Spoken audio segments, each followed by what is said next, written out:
channel, baby. Yeah. What it do, Half and J family. Welcome back to the channel, baby. It's your boy Half. And your girl J. And we back with another reaction video.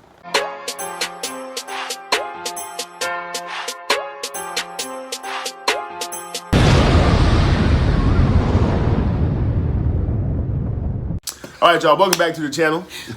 Welcome back. Hope everybody enjoying their day today. Yes. You know what I mean? We're about to get into some more interesting topics. This one sounds really pretty interesting to me. So, let them know what we're reacting today. Which channel? I'm not quite sure. Okay, so shout out to the channel. Not sure which channel this is, but the video is titled Leaked Audio. Fani Willis whistleblower warned DA about misuse of campaign funds. So we got a whistleblower blowing that whistle. Foul on the play. 10 yards, penalty. Repeat. First down. All right, man, we about to get into it, though, man. But before, a matter of fact, who seen that draft yesterday, man? Shout out to my boy Jaden Daniels. You know what I'm saying? He from where we from, San Bernardino, California. You know what I mean? Went to Cajon High School. Okay. He went number 2 in the draft. Okay. That's big right there. You know what I'm saying? That's major. That's big. So shout out to Jaden Daniels, man. Definitely big for you, man. Congratulations on all your success. And you're standing up for the Dino. You put Dino on the map with that one, though. Okay. But number 2 overall, that's huge. That's major. I had to give him his flowers real quick, man. So, but anyway, let's get into it, man. But before we do, everybody that's out there who has not yet subscribed to the channel, go ahead and hit the subscribe button. Yes. Turn your post notifications on. Yes. Like and share this video. Yes. And then comment down below, baby. Come and join the squad, man. Half and J. Feel me? Plus, we are kicking off what? Good vibes, baby. Good vibes. Boom. Just to let y'all know, it's real talent out here in Dino. So, for those who be not wanting to come out here and check out this talent, there's a lot of talent out here. We got my nephew. We got Jaden Daniels. A whole lot of people. You feel me? A whole lot of people, though, for real. Right. All right, let's go.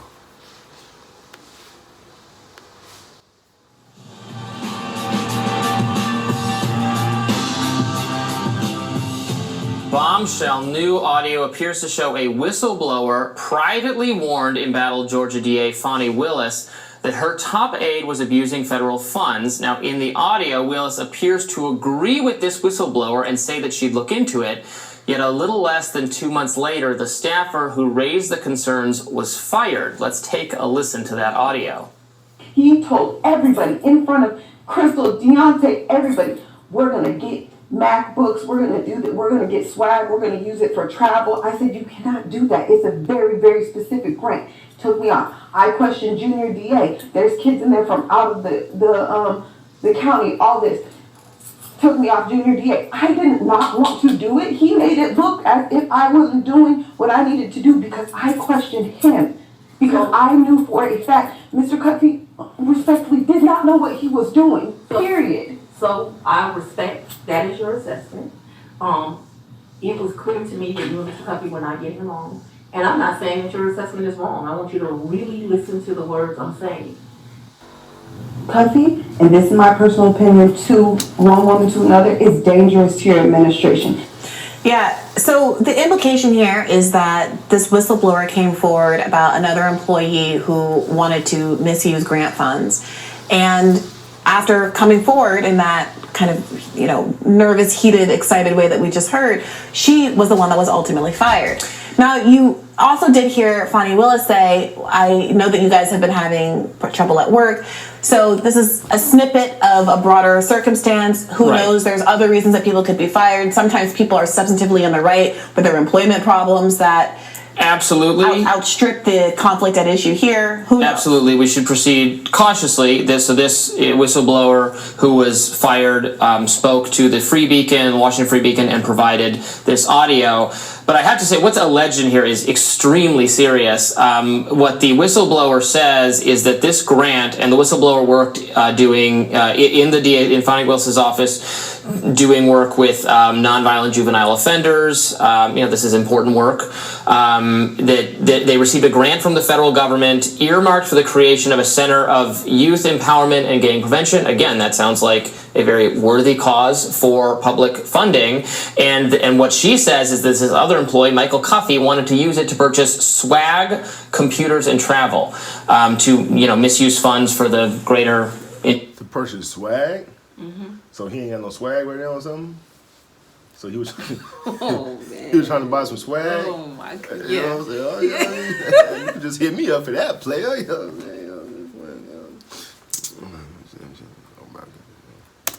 And what she says is this other employee, Michael Cuffey, wanted to use it to purchase swag, computers, and travel to misuse funds for the greater enjoyment of the office. And she went to Fani Willis and said, he can't do that. That's not what it's for. This is exactly what we want. This is what everyone wants. When there's misuse of public funding for government employees to speak up and report it and say something about it. That's what we all want. So good for her for doing that.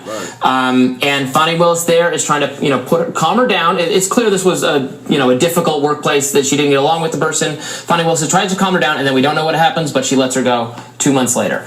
A very serious accusation that we would need to learn more about. Obviously, we need to hear the other side of the story, but I'm glad this person has come forward because, frankly, independent of the Trump case, it really doesn't have anything to do with the Trump case. It could speak, further to just Fani Willis's judgment. Obviously, she's involved in this. I'm just trying to figure out what you fired her for.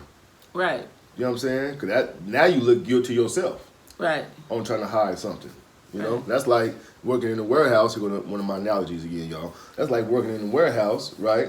That's not union, but you got a couple guys that's walking around talking about unionizing the warehouse. You know what I'm saying? Trying to get people to vote for union, this, that, and third. And once it gets up to certain people, guess what's going to happen to that person? He probably will get fired. Right. For any reason. For any reason. Waiting for a reason to. Waiting for one. You can clock in smallest thing. A minute late. Oh, you gone. You know what I'm saying? Like. So that's what happened here in this case right here. Allegedly. Allegedly. Yeah. Allegedly. Because, frankly, independent of the Trump case, it really doesn't have anything to do with the Trump case. It could speak, further to just Fani Willis's judgment. Obviously, she's involved in this other national story about whether she whether she herself misappropriated public funds by hiring her lover at the time, who's now divorcing his wife, and they are a couple, it seems to be, and then that not that hiring him was necessarily wrong, but then he took her on trips, so it's in some indirect way a kickback. So it makes, allegedly, I'm guessing she fired her because she was already doing what the other lady was bringing to her attention that somebody else was doing. And they had to get rid of her because she was, she was doing her job correctly. Doing her job, yeah, exactly. That's how it normally goes. Right. She felt like she was getting too close to her now. Like, damn, she might, you know what I'm saying? She might do some private investigating on me and find out what I'm doing. So let me go ahead and get rid of her now before it comes out. Allegedly. It seems to be, and then that not that hiring him was necessarily wrong, but then he took her on trips, so it's in some indirect way a kickback, and that's all coming out through this Nathan Wade, his divorce action going on. Right. So again, the reason this is a national story at all is because there has been a political effort. That's not a value judgment. I think that's just descriptive. A political effort to undermine the Georgia case against Donald Trump by having increased scrutiny at Fani Willis, and it's dug up now both the allegation that she hired her lover, who was underqualified to do the work and overpaid to do the work in this kind of a kickback scheme, and now also that she may have retaliated against a whistleblower. Again, unsubstantiated at this point. We don't know if the other person that was whistleblowing on was also fired. Maybe there was a lot of discord in the office and people had to be fired for interpersonal reasons. We really don't know. But that does seem to be the implication. But in a lot of ways, I don't know. We don't need this story to know that Fani Willis has already demonstrated bad judgment in the context of adjudicating Donald Trump's case. If this is true, in some ways this is worse. It's very bad. But the point is that Fani Willis, even if it was just mere optics, there was an interesting write-up in Politico a few days ago written by Ankush Karadori, And they made the argument that, having a relationship isn't illegal, even having a relationship with someone that you're working with, even if it's cheating, there's cheating on their spouse, none of those things are illegal, whatever you think the ethical implications of them are. But the question is whether or not he was overpaid, and whether or not he was hired when otherwise he wouldn't have been hired because it inured to the personal benefit of Fani Willis, which again I think distinguishes it from the Cori Bush case, where at least the Congressional Ethics Office looked at this and said, well, he is qualified to work security for her, and he is getting paid a standard amount, and she does have these real security needs based on the number of threats that she's getting. This Fani Willis stuff is different, and the case that this political argument makes is that her worst crime is basically how she's addressed it since the scandal has come out. She hasn't taken on the criticisms head on at all. Right. She's made these vague allusions to the fact that she is being attacked for racial reasons. And this person is, at the end of the day, you just have to address fraud accusations like this quickly and then deal with it. The case can be reassigned to a different prosecutor. There's a lot of political interest the Democrats have in resolving this and moving on. And instead of doing that, she seems to be treading water. She has to make a response filing on February 2nd, as I understand it. And, the article says, well, she's in her rights to wait until then to respond in a more fulsome manner. But in the interim, her reputation is just getting worse and worse. And she's taking down with it the integrity of this important case against Donald Trump. And this whistleblower, I didn't use her name, but her name is Amanda Timpson. She has been named. This isn't an anonymous accusation against Fani Willis. She has come forward to present her side of the story. She gave audio to support her side of the story. Because I always caution, you can only do so much with people anonymously complaining about the environment in their work. I mean, that's true of whoever the administration is. It gets to be a little, like, the media loves it, like, oh, insider in X office says everything's dysfunctional, everything's bad, and this person's horrible. Okay, well, if you're not going to say it on the record, if you're not going to put your own credibility at stake, we can only do so much with it. She's come forward, which I think is important in a case like this, and we would like to hear more about the situation. And it doesn't really impact their argument against Trump, but it does look very bad. Just get rid of her. I just can't for the life of me understand why she's not gone already, for the sake of the country. Democratic donors should be lining up to say, I'm going to give you some cushy job elsewhere if you just stepped out of this case and let it proceed, because the stakes are just so much higher than you. Obviously, she has pride. I shouldn't say that. But the implication is that, I don't quite know what the precise mechanism is here. Could she recuse herself and they have appointed some other DA to handle it? Does she need to actually exit the office? I don't think she has to exit the office at all. But I think the case can be reassigned to the new prosecutor by her at this point. And even if it's not her, move the partner at the very least off of the case. But this is so unnecessary. Why are we holding on to these two people being involved? I just don't get it. Fun stuff. More Rising right after this. I think she should exit the office, to be honest with you. I mean, because she's not trustworthy. She has bad judgment. Yeah, bad judgment. Obviously, she's a liar. Allegedly, she's a thief. You know what I mean? Taking, money that's not hers, going on trips and things like that. No, it's not illegal to,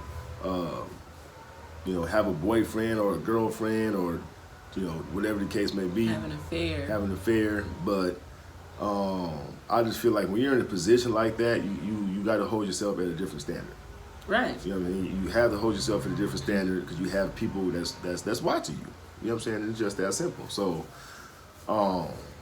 you just can't do normal things.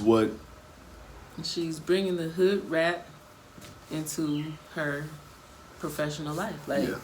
She's misusing funds and she's doing the typical ghetto girl things, Yep. So, and it's sad that when you're working at a place and you see somebody that's mistreating the system or cheating the system or stealing from the system or whatever the case may be, and you feel like you're doing the right thing, which you are, by going and addressing that issue to a higher up person, but then you got to worry about your job being online, getting fired because you're doing your job. Right. You know what I'm saying? Well, she felt when she told Fani, obviously she trusted her, because of the position that she's in. She didn't, she didn't know her personally, her character. Right. So, And definitely didn't know what she was doing. Who? Fani. Right. You understand what I'm saying? Yeah, she thought that she was just on the up and up. Like I can talk to her like she's. No, of course, because she's in a, in the lead position. Right. She felt comfortable to tell her what was going on, and not knowing Fani is really a snake, and you know what I'm saying? Right. If that's the reason why she was fired, you know what I'm saying? Like, which I'm sure it was. I don't know. I don't work for them. I can't imagine her, being fired for not coming to work. You know what I'm saying? Or missing days and, things like that. So, yeah. But it's just a shame now, man. You do your job, you do the right thing, and you still get punished for doing the right thing. So when you're working with someone dirty. When you're working with somebody dirty, right. Right. So it makes others scared to say something. That's why a lot of people just turn their cheek and look the other way now. Because it's like, damn, if I say something, am I going to risk putting food on my table for my family?